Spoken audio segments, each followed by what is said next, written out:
अस्सलाम वालेकुम। 12 रबीउल अव्वल मनानी चाहिए या नहीं? अब ज़रा ये सोचें कि नबी करीम सल्लल्लाहु अलैहि वसल्लम से ज़्यादा मोहब्बत हम करते हैं या सहाबा इकराम करते थे।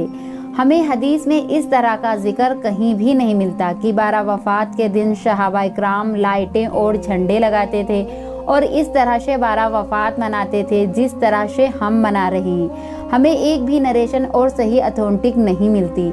देखें, हमारा दीन मानने का दीन है, ना कि मनाने का। हमने इसको मनाने का दीन बना लिया है।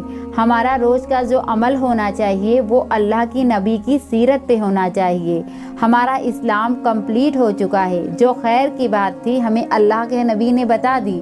जो शिर्क थी, जो हमें जहन्नम के करीब करती, वो अल्लाह के नबी ने हमें बता दी। जो हमें जहन्नम के करीब करती है, जो हमें जन्नत में ले जाने वाली है, सारी बातें हमें अल्लाह के नबी ने बता दी है। अब हम ज़रा ये सोचें, मिलाद तो एक बहाना हो गया है। नौजवानों के लिए म्यूज़िक लगाकर नाचना है। क्या ये सच्चे आशिक़े रसूल है? हमारे नबी ने नाच गाने म्यूज़िक को हराम कर दिया है और हमारे मुसलमान नौजवान भाई इसको आम कर रहे हैं। नमाज़ें छोड़कर, झंडा हाथ में लेकर, रोडों पे नारे लगाकर, डीजे बजाकर नाच गाने करते हैं। एक दिन की मोहब्बत करके अपने आप को सच्चे आशिक़े रसूल बोलकर जो मिलादुल नबी बनाते हैं, ये इस्लामी शरीयत के खिलाफ है। ऐसा करना ना अल्लाह का हुक्म है और ना ही हमारे प्यारे नबी का फरमान है।